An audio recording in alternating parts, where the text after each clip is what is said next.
Bueno, pues buenas tardes. Yo, lo primero, muchas gracias tanto a la doctora Payás como a Maite de Moral por la invitación, porque para mí, pues como dice, yo siempre encantado. De lo que vamos a hablar es eso, de pacientes pediátricos, en concreto pacientes neonatales. Muchos de vosotros seguramente que venís de medicina hospitalaria o medicina de adultos, pero seguramente encontréis similitudes y en otros casos peculiaridades de este tipo de pacientes, pero vais a encontrar también similitudes con diferentes estudios o forma de actuar o de medir diferentes parámetros en adultos.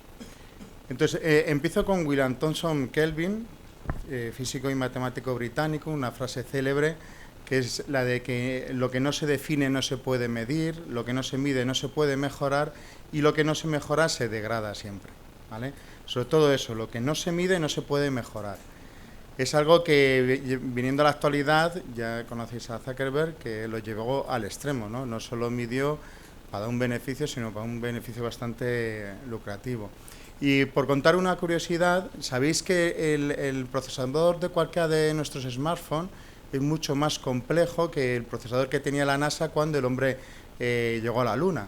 Con lo cual, imaginaros la cantidad de datos que estamos generando, la cantidad de datos que surgen cada minuto y cómo se pueden gestionar, utilizar y para un beneficio diferente, más o menos lucrativo de lo que fuera, para un beneficio.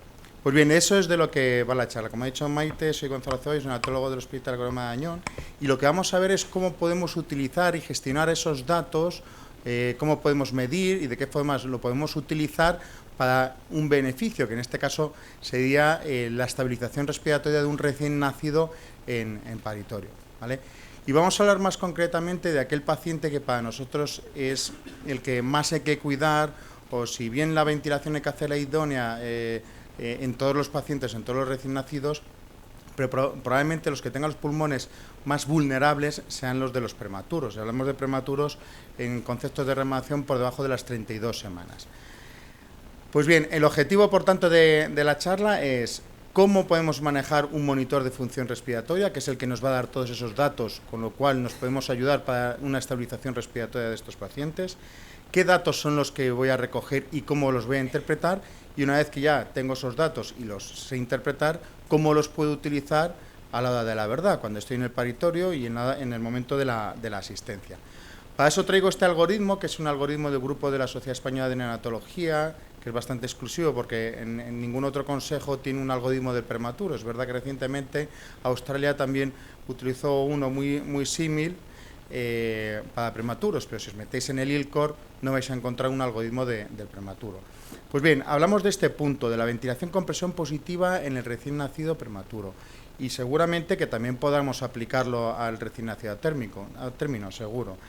Y vamos a ver que seguramente también lo podamos utilizar cuando estamos estabilizando ese recién nacido prematuro que nace con una evaluación positiva, es decir, respirando espontáneamente, y lo que hacemos es administrar una CPAP. Bien, ahora de forma práctica, sin entrar mucho en tecnificaciones, os voy a presentar cómo se maneja el monitor y qué es el monitor. Desde que nos llaman del paritorio por un prematuro de 27 semanas, ¿vale? Nosotros recogemos el monitor y nos lo llevamos allí al paritorio. Es un monitor que habitualmente tenemos en la unidad, en concreto tenemos 2. Pues bien, vamos para allá, para el paritorio, y esto es también para que veáis las facilidades y dificultades, porque no todo es encontrar datos y que te digan interpretaciones, sino que también tiene ciertas peculiaridades, a lo mejor, y también me gusta que las veáis, pues dificultades que podemos encontrar en el montaje, dificultades que podemos encontrar en dónde ubicarlo, quién lo tiene que interpretar, si necesitamos más gente o no. Pues bueno, no todo es rosa, sino que muchas veces esto conlleva unas dificultades que hay que solventar y que conocer. Bien, el monitor, para lo que no lo conozcáis, es un dispositivo que se intercala entre... Es que no me sale la flecha, no sé si hay puntero... Ah, sí. Mira, si veis aquí, se intercala entre este dispositivo, que es una pieza en T que llamamos nosotros, que es un dispositivo de CPAP, pero que también puede dar insuflaciones, de forma automática o manual. Entonces, nosotros intercalamos este dispositivo, que es un Flumeter, que lo ponemos entre esta pieza en T y la mascarilla, que es con la que vamos a aplicar la ventilación a ese recién nacido. Bien, pues nosotros lo colocamos, Lo ponemos con la mascarilla, ¿vale? Y al final pues queda más o menos un dispositivo de este porte, ¿vale? Aquí, como veis, es el sensor de flujo, el dispositivo de pieza en T y abajo la mascarilla facial. Bueno, lo tenemos colocado, estamos ya preparados, utilizamos esa anticipación, que es algo también muy peculiar de la reanimación del recién nacido. El bebé nace, en este caso son 27 semanas. Nosotros, como veis ahí al fondo, tenemos el monitor. Lo metemos dentro de la bolsa de polietileno, el gorrito, monitorizamos. Y lo que quiero es que os fijéis, 24 segundos, lo he ralentizado, pero veis, como nada más colocarle la mascarilla, está midiendo el volumen tidal expiratorio. En este caso es en ventilación espontánea, ¿vale? El bebé está ayudando y a los 49 segundos, es decir, 25 segundos después, fijaos en este parámetro, empieza a aparecer la CO2 expirada, más o menos a los 25 segundos. Después os comenté diferentes estudios y también nosotros cómo lo hemos utilizado. Y bueno, vamos a ver diferentes curvas, vamos a dejar un ratito, 60 segundos, vamos viendo cómo ha aumentado de 13, 17, 20, 34 el CO2 expirado, el volumen tidal expiratorio es el volumen de respiración espontánea que está haciendo ese bebé. Está bien, ¿vale? Ahora luego te la enseñamos. El papá está ahí, si escucháis. Le estamos informando. ¿Vale? Claro, está llorando, está respirando ella sola. ¿Veis cómo hacen una curva de flujo? ¿El bisturí lo tiene? Es decir, además de esos parámetros que hemos empezado a ver, que analizaremos, vemos curvas de flujo-volumen, ¿vale? Algo que nos recuerda mucho a la monitorización de un paciente ventilado en la unidad, ¿no? Cuando tenemos conectado al respirador, vemos esas curvas de flujo, muchas veces nos dicen, oye, está fugando, nos fijamos en esas curvas, ¿vale? Y posteriormente también tenemos la curva de CO2. Podemos ir moviendo esa rueda y obtener diferentes curvas, ¿vale? Diferentes parámetros. Bueno, esto es un poco porque veis de una forma práctica los 5 minutos, si veis, y si escucháis, se oye quejido, el bebé está en respiración espontánea, flujo negativo porque está respirando él. Y bueno, es un poco por ver cómo es el monitor y que es algo más tangible, que no simplemente que os cuente que aparecen unos parámetros, etcétera. Bien, la primera pregunta, os voy haciendo así alguna pregunta durante la charla. La primera pregunta que por lo menos a mí me surgió es que, al final, al ver ese dispositivo, pues no deja de ser, vamos, un troncho de dispositivo y dices, ¿y esto cómo puede influir? ¿Qué espacio muerto tiene? Entonces, ¿son 4 mililitros, 2, 1 mililitro o es variable según el pico inspiratorio y el flujo de gas? Aquí indican la 4. Bueno, el espacio muerto de este dispositivo es de 1 mililitro, ¿vale? Diferentes estudios, hay diferentes dispositivos también. Este mismo dispositivo, nosotros nos consta en ficha técnica que es 0,5. En diferentes estudios describen que es 0,8, en otros 1 mililitro. Bueno, nosotros hemos tirado un poco hacia más arriba. El caso es que viene a representar un porcentaje bajo de lo que es el espacio muerto total. Y bueno, según las diferentes series, pues debe de estar en torno a los 0,5, 1 mililitro, ¿vale? Es algo tan importante tener en cuenta, sobre todo en un prematuro donde el volumen, 1 mililitro, pues es bastante significativo con respecto a cualquier otro paciente. Bien, entonces, ¿qué datos son los que vamos a recoger y cómo los vamos a interpretar? Aquí vemos las diferentes curvas que aparecen de una forma más gráfica y los datos que hemos visto que nos van a dar es el de la presión que está haciendo, tanto pico inspiratorio como una PEP al final de esa expiración, el flujo de gas, que también nos va a ayudar para interpretar diferentes eventos que pueden ocurrir, y un volumen corriente, ¿vale? Un volumen tidal. Pues bien, vamos a empezar con ese primero de los parámetros, el volumen corriente. Hay un estudio, ya en el 2011, de Poulton, donde 20 reanimadores estimaban con un mismo pico de presión qué volumen estaban administrando. Y este es el valor de ese volumen tidal estimado. Cuando luego en realidad se comparó con el que realmente estaban administrando, pues se vio que había muy poca concordancia, ¿no? Que realmente el volumen tidal que estamos administrando es bastante mayor del que nosotros creemos que estamos administrando, siempre y cuando no estemos viendo ese volumen tidal generado, ¿no? Pues eso es lo que habitualmente como hemos y estamos ventilando en el paritorio, algo que nadie se imagina, ventilar a un paciente en la unidad sin saber qué volumen corriente le estamos administrando, ¿verdad? Pues bien, otros dos situaciones o eventos que podemos encontrar durante esa estabilización inicial, que es lo más frecuente es las fugas en frecuencia y después las obstrucciones, algo que ocurre muchas veces, incluso en una reanimación con bolsa y mascarilla, ¿no? Muchas veces lo que nos dificulta es que se produzcan obstrucciones o que se produzcan fugas por la mascarilla porque es más grande, porque lo he colocado mal, etcétera. Pues bien, analizando estas curvas se pueden detectar esas fugas y esas obstrucciones, de la misma forma que un paciente que está ingresado. En este estudio de Smolsler se vio que lo más frecuente que ocurre es fugas. Pues bien, vamos a intentar detectarlas con estas curvas. Y no voy a entrar mucho en cómo se leen las curvas, pero bueno, sí que por lo menos comentarlo. Aquí veis un gráfico normal. Este es el flujo inspiratorio, el flujo expiratorio, esta es la curva de presión y esta es la curva de volumen tidal. Y nos da dos parámetros, el volumen tidal inspiratorio y el que vuelve, el expiratorio, que habitualmente pues, suele ser o debería ser muy similar, ¿no? Pues bien, en las fugas lo que vemos es que el flujo inspiratorio es totalmente positivo durante todo el tiempo, ¿no? Porque al no volver hay una fuga, cuanto más grande, pues menos vuelve, ¿no? La presión inicialmente se mantiene igual, pero seguro que si la fuga es muy importante, lo que hace es que la presión va cayendo.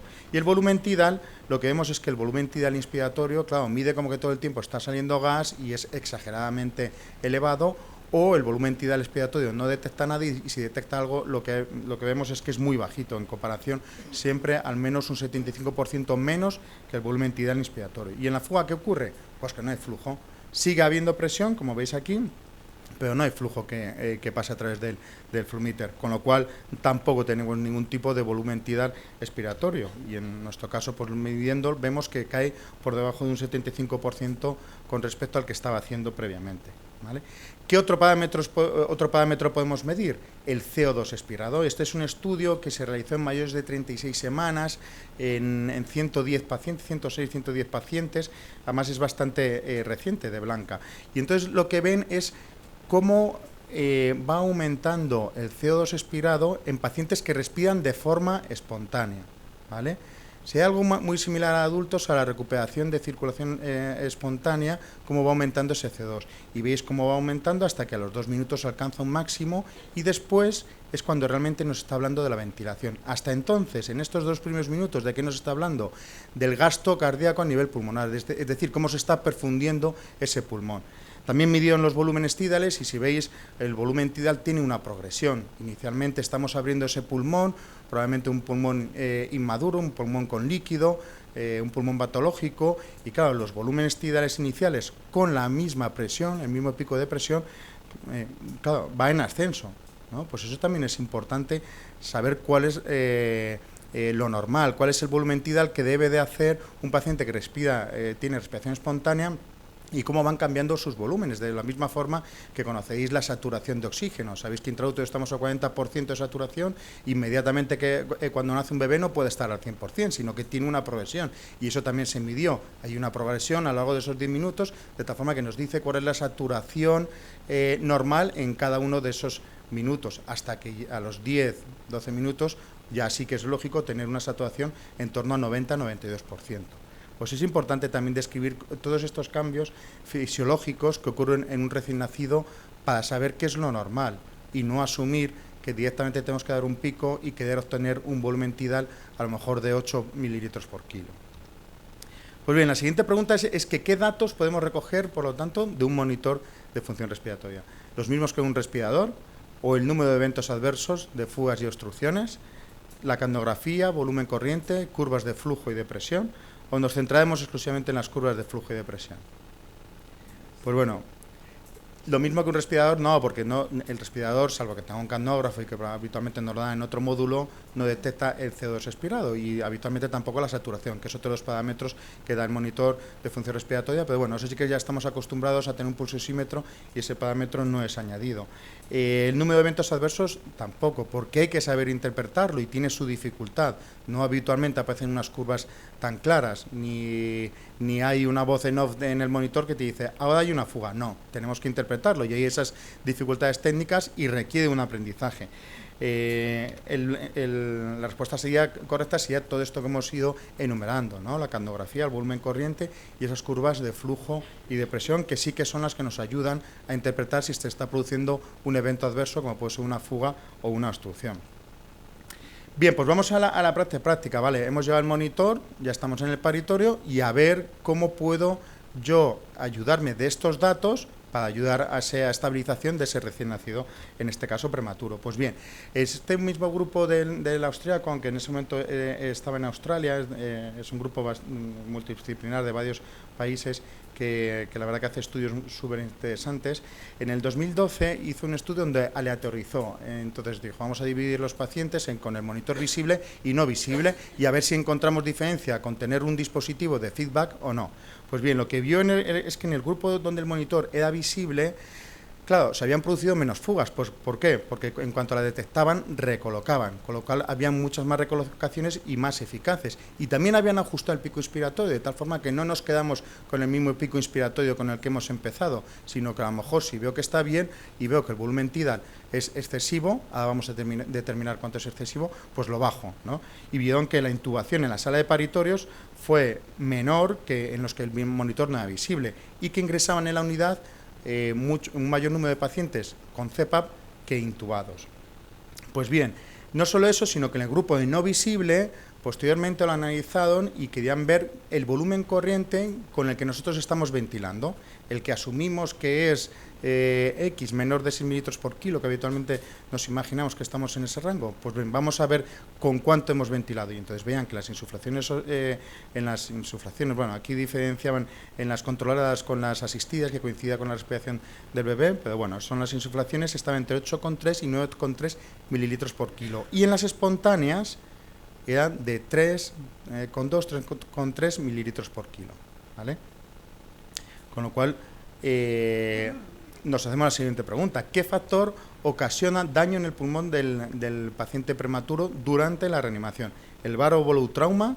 ¿El atelectotrauma? ¿Es importante el daño por oxígeno?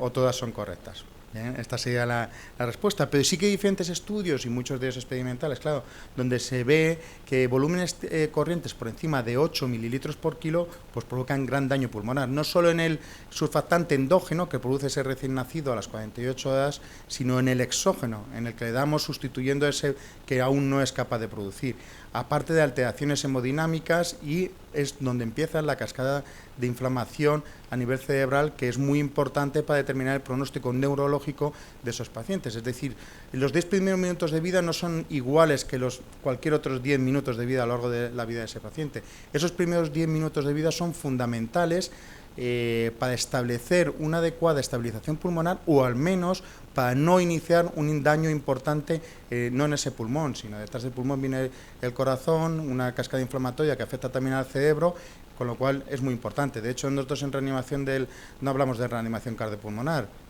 quizás sea más adecuado hablar de reanimación cerebropulmonar, ¿vale? Porque realmente los que están implicados es el pulmón, el cerebro y un montón de cambios endocrinodinámicos que influyen en ese pronóstico neurológico. Pues bien, entonces sabemos con qué volumen corriente le estoy ventilando. Pues bien, a lo mejor lo que tengo que determinar... 5 minutos. Vamos más rápido. A lo mejor lo que tengo que determinar es cuál es el volumen corriente diana, el que yo debería de estar haciendo. Aquí veis una reanimación de un paciente que han iniciado con un pico inspiratorio de 30 y que han generado un volumen corriente de 3 mililitros por kilo. Bien, pues por lo que sea no responde, la frecuencia cardíaca no aumenta, tenemos que aumentar el pico. Y con esto veis que no es proporcional, está generando un volumen corriente de 10 mililitros por kilo.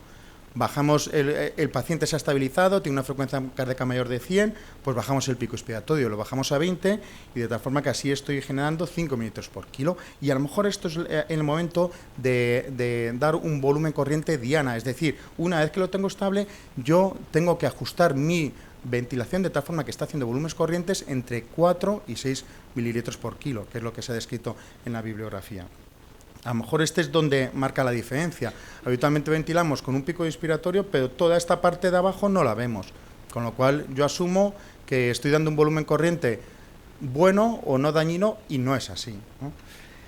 Bien, de esta forma diseñamos un estudio muy similar al de Smolser, donde medimos estos parámetros y nuestro objetivo es ver si la necesidad o no de surfactante intubación en las primeras 72 horas de vida, de tal forma que en menos de 32 semanas, igual, aleatorizamos en pacientes donde el monitor era visible y en otros donde el monitor no era visible, y recogimos los datos y grabamos esas reanimaciones en los 10 primeros minutos de vida.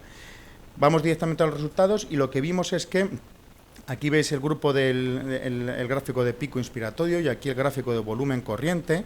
En la zona medial está el grupo donde el monitor no era visible, y lo que vemos es que el pico inspiratorio era mayor que en los que el monitor era visible. ¿Por qué? Porque se ajustaba, se corregía y se bajaba ese volumen, ese pico inspiratorio, y consecuentemente, ¿qué pasa? Que el volumen corriente que estamos utilizando para ventilar esos prematuros es menor cuando estoy modificando y bajando el pico inspiratorio, y era estadísticamente significativo. O sea que había diferencias que nos pueden apoyar el uso de esos dispositivos de feedback.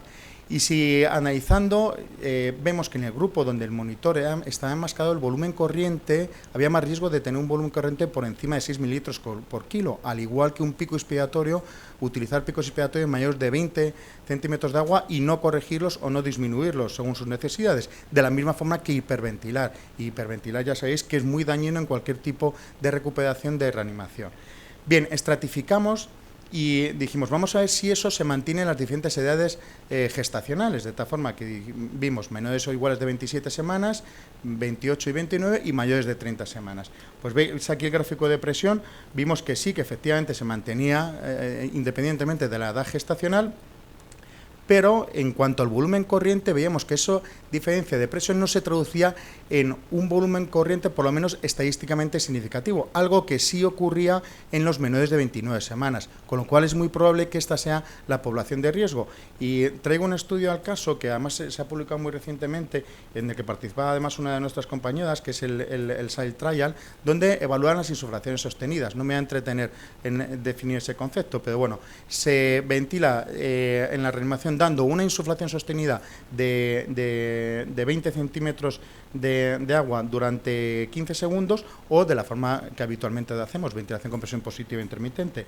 Los outcomes era muerte o displasia y se vio que no había diferencias, pero sí que hay un dato bastante importante, y es que se hizo un análisis intermedio del cual hubo que parar. ¿Por qué? Porque había mayor mortalidad precoz en esos pacientes donde se daba una insuflación sostenida, y se veía que el 80% de esos pacientes eran los más pequeñitos, los menores de 25 semanas, con lo cual volvemos a incidir en que es una población de riesgo, no todos los menores de 32 semanas, sino sobre todo tenemos que ser más exquisitos en los más pequeñitos, y que es de lógica que no puedo ventilar con un pico inspiratorio igual a un bebé de 32 semanas, a uno de 38 y a uno de 23, y seguramente que sea lo que estemos haciendo. ¿Por qué? Porque no estoy viendo el reflejo que tiene ese pico de presión en el volumen de este paciente y no lo estoy individualizando.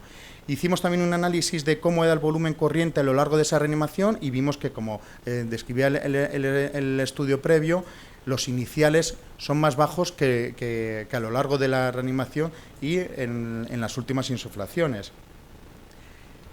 De la misma forma vimos el CO2 expirado. Ya sabéis que la recuperación de circulación espontánea en adultos viene marcado por una CO2 expirada de 28. Pues hicimos lo mismo, recogimos 47 reanimaciones, vimos que era una mediana de 28 semanas, esto en prematuros de 32, menores de 32 semanas, y vimos según cuántas insuflaciones, y dividimos en dos grupos: los que tenían una frecuencia cardíaca mayor de 100, que es un parámetro que se marca en recién nacidos para definir si está estable o no, a los 30 segundos después de ventilar, es decir, al minuto de vida, y los que tienen una frecuencia cardíaca menor de 100 a los 30 segundos de haber hecho una ventilación efectiva, que eso ocurre al minuto de vida, puesto que los primeros 30 segundos es de estimulación y medidas iniciales. Entonces lo que vimos que la diferencia era en las primeras 5 insuflaciones. Ahí es donde se marcaba una diferencia y tenía una correlación inversa entre una recuperación antes del minuto de vida, con una frecuencia mayor de 100, cuando teníamos un CO2 expirado más alto. Bien, entonces, más que conclusión, es más generar una discusión o dudas o le doy un debate. Realmente nos sirve medir el volumen tidal, nos ayuda a modificar nuestras maniobras, podemos conseguir que la ventilación sea más eficaz, que haya menos eventos adversos, que sepa cuál es el volumen tidal, no solo medir el volumen que estoy administrando, sino llegar a saber cuál es el volumen diana, el volumen objetivo que tengo que utilizar en según qué prematuros. Es igual en el de 32 semanas que en el de 24 semanas, es igual en un niño no madurado que en una niña madurada sin signos de infección, solamente que debamos de individualizar. Lo que sí es seguro es que las televisiones no se plantea nada si recoger datos de SER es eficaz o no para saber que no solo tiene que montar el Gran Hermano, sino un debate del Gran Hermano y probablemente un debate del Gran Hermano, ¿no? Porque está comprobado que si miden los datos, ves que tienen audiencias, ¿no? Y trayéndolo a nuestro terreno, es muy probable que no dudemos de la utilidad del pulsiosímetro, de un dispositivo que me está diciendo qué frecuencia cardíaca tiene ese paciente y qué saturación tiene, y menos en la época de intentar tecnificar el paritorio de la misma forma que estamos haciéndolo en la UBI. Y en la UBI, una vez que entra, estamos midiendo todo, y eso no lo trasladamos completamente al paritorio. Es dudoso tener miedo a medir cosas, pero es verdad que lo importante es entrenarse, no solo obtener datos, sino interpretarlos para que podamos utilizarlo en beneficio de una estabilización de un paciente cuyos cuidados en los primeros minutos de vida tienen que ser exquisitos, ¿vale? Y nada más, muchos se despiden con paisajes, pero los míos son mis hijos.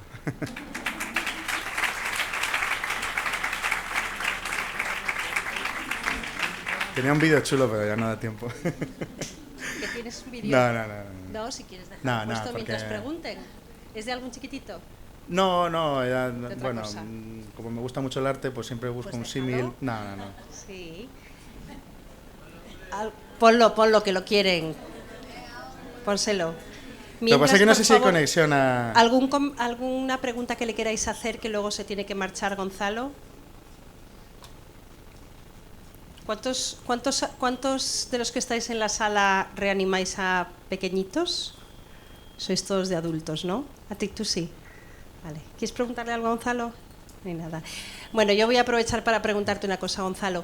Es verdad lo que dices, ya hace unos años, quien diseñó la máquina esta para mirarles el paritorio, es muy importante porque de verdad es que muchas veces se evitaba intubar a los niños, porque es verdad que a veces si les damos presión positiva, pero tenemos muchas fugas y no las controlamos porque no lo medimos, pues a veces esos niños al final se acaban ganando una intubación y eso tiene muchos riesgos en estos niños, y si los reclutamos bien, lo medimos bien, recolocamos bien, lo podemos evitar. Entonces, además de, porque esto lo estáis haciendo dentro de un estudio, ¿no? Dentro de un ensayo, sí. ¿Tú crees? Yo creo que sí, que la verdad es que las salas de reanimación de los niños se tienen que convertir en realmente cuidados intensivos, porque cada vez reanimamos a niños más pequeños. Fijaos que ahora mismo ya en Japón ya hace años que llevan reanimando a los niños de 22 semanas. Pero es que ya están empezando hasta 21, que yo eso lo vi en una publicación hace poco y me quedé impactada. Pero es verdad que ahora mismo en Europa y en los países desarrollados ya lo habitual también es reanimar a niños de 23 semanas, algo que hace 10 años, no estamos hablando de mucho en la historia, no se hacía porque se cuidan de forma prenatal de una manera diferente. O sea que la vida y la evidencia nos dice que cada vez vamos a tratar a niños más pequeños, más vulnerables, más inmaduros, y tenemos que ser absolutamente exquisitos con ellos. Entonces, ¿tú qué opinas? Sí, yo creo que sí, y nosotros lo utilizamos de forma sistemática.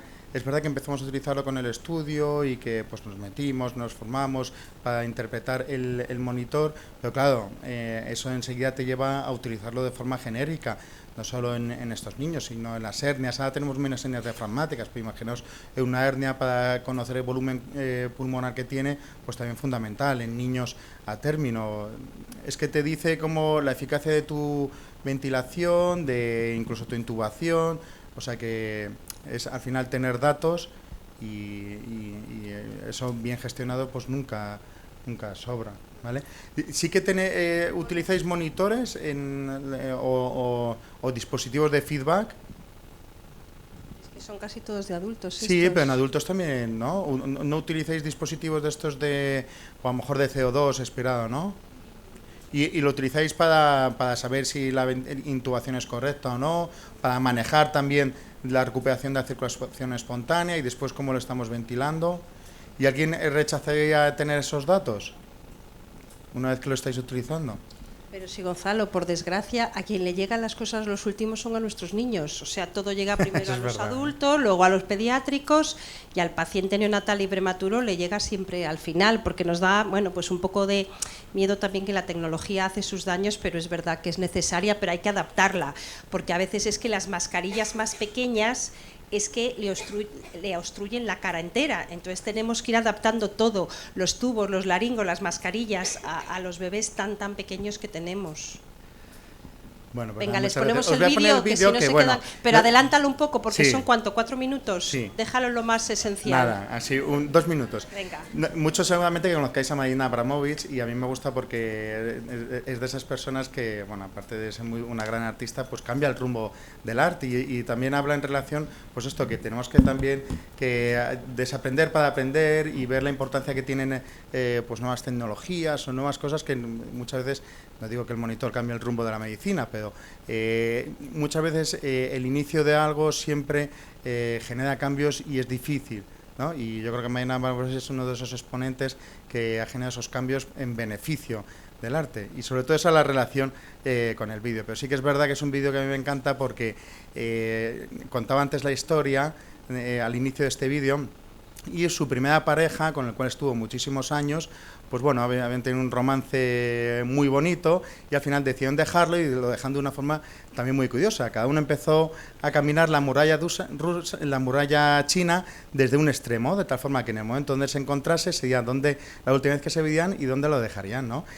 Años después, unos 20, 25 años después, Marina Abramovich montó una performance en el MoMA, en el Museo de Arte Abstracto de Nueva York, y lo que se dedicaba es durante 3 días de forma continua estar 1 minuto mirando a una persona, cualquier espectador que fuera, y bueno, y esto es lo que ocurrió. Estuvieron durante 1 minuto, iban diferentes espectadores, diferentes visitantes, se permanecía durante 1 minuto.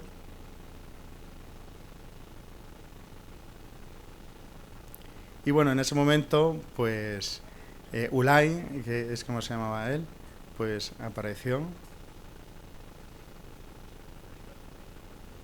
Así. Bueno, es música que siempre toca más ahí.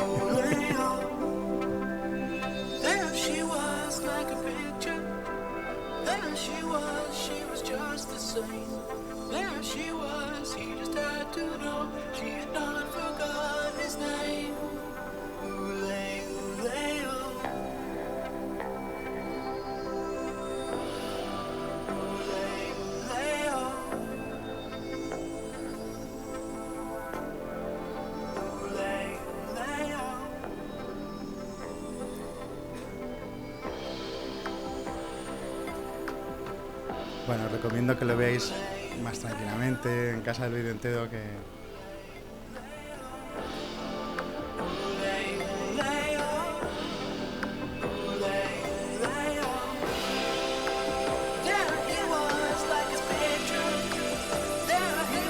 Bueno, y simplemente por hablar de la importancia que es tener datos y también la importancia que es dejar de tenerlos, ¿no? En este caso uno del otro.